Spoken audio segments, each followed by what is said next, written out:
স্বর্ণযুগের Bangla cinema মানেই মনের জানালায় উকি দেয় উত্তম সুচিত্রার কালজয়ী রোমান্স। এ যেন এক অবিচ্ছেদ্য জুটি, যারা বাংলা চলচ্চিত্রকে নিয়ে গিয়েছিলেন এক অনন্য উচ্চতায়। ফ্লপ মাস্টারের তকমাকে ভেঙে গুড়িয়ে দিয়ে উত্তম কুমার হয়ে উঠেছিলেন বাঙালির স্বপ্নের মহানায়ক।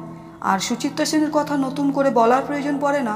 সুচিত্রা সেন বাংলা চলচ্চিত্রের সেই চিরসবুজ নায়িকা, যার বয়স ওই পর্দার ছবিতেই আজও স্থির হয়ে আছে। 1980 সালের 24শে জুলাই ইহলোক ত্যাগ করে উত্তম কুমার। এর কিছু বছর পর ধীরে ধীরে লোকচক্ষুর অন্তরালে চলে যান সুচিত্রা সেন। জনপ্রিয়তার ব্যারোমিটারে আজও এই জুটিকে ছুঁতে পারেনি অন্য কোনো নায়ক নায়িকা।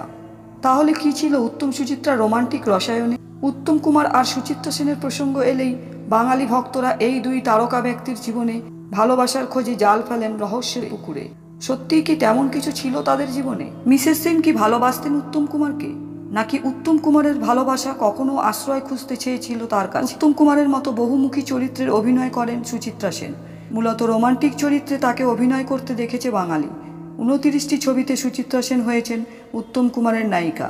সপ্তপদী ছবিতে অভিনয় করেই বাংলা সিনেমার সর্বকালের সেরা জুটি হয়ে এগিয়ে গেছেন উত্তম সুচিত্রা। এতটাই সফল জুটি, আজও এই পথ যদি না শেষ হয় গানের চিত্র বাংলা সিনেমার সেরা রোমান্টিক চিত্র হিসেবে স্বীকৃত। সুচিত্রার সঙ্গে ব্যক্তিগত সম্পর্ক নিয়ে কোনো একবার মহানায়ক বলেছিলেন, রমার সঙ্গে একটা ইমোশনাল অ্যাটাচমেন্ট তো আমার চিরকালই আছে। আর সুচিত্রা সেন বলেছিলেন, উত্তমের ওপর আমি নানা ব্যাপারে নির্ভর করি। এ বিষয়ে সাংবাদিক গোপাল কৃষ্ণ রায় তার লেখা একটি গ্রন্থে লিখেছিলেন, 29টি ছবি করার পর একে অপরের প্রতি অনুরাগ তৈরি হওয়াটা তো খুবই স্বাভাবিক ব্যাপার। সুচিত্রা উত্তমকে উতু বলে ডাকতেন।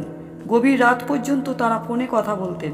একটা কথা রমা প্রায় বলতো, আমি সারা জীবন অনেকের সঙ্গেই কাজ করেছি, কিন্তু উত্তমের মতো নায়ক আর একটিও পেলাম না।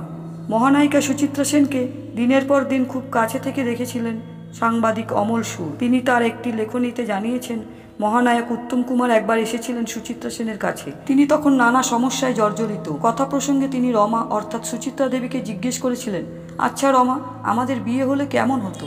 ম্যাডাম তার উত্তরে বলেছিলেন, একদিনও সেই বিয়ে টিকত না, কারণ তোমার আর আমার ব্যক্তিত্ব অত্যন্ত স্বতন্ত্র আর খুব স্ট্রং। সেখানে সংঘাত হতোই। তার ওপর তুমি চাইতে তোমার সাফল্য, আমি চাইবো আমার। এরকম দুজন বিয়ে করলে সে বিয়ে খুব বাজেভাবে ভেঙে যেত। উত্তম কুমারকে নানা ব্যাপারে শাসন করতেন সুচিত্রা দেবী। মহানায়কের একটি ভয় মিশ্রিত শ্রদ্ধা ছিল ম্যাডামের প্রতি।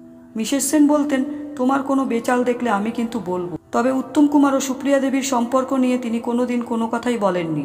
তবে উত্তম কুমারের মা আর স্ত্রী গৌরী দেবীকে নিয়ে একটু চিন্তিত ছিলেন, কিন্তু নিজের সঙ্গে উত্তমের সম্পর্ক নষ্ট হতে দেননি কোনোদিন। নিজের পারিবারিক সমস্যাকে উপেক্ষা করে দিনের পর দিন তিনি অভিনয় করে গেছেন উত্তম কুমারের সঙ্গে, যেন এক অবিচ্ছেদ্য বন্ধন। 150 কালের সীমানাকে ছাড়িয়ে স্পর্শ করেছে দিগন্তকে। এটা কারো কাছে মনে হতে পারে প্রেম, কেউ বলতে পারেন বন্ধুত্ব, কিংবা পরস্পরের প্রতি মানবিক ভালোবাসা। রাগ অনুরাগ মান অভিমানের বন্ধন দিয়ে গড়া তাদের সম্পর্ক ছিল যতটা ভালোবাসা, ঠিক ততটাই শ্রদ্ধার। ভিডিওটি ভালো লাগলে লাইক করুন এবং সাবস্ক্রাইব করে আমাদের সঙ্গে থাকুন। দেখা হচ্ছে পরের ভিডিওয়। ধন্যবাদ।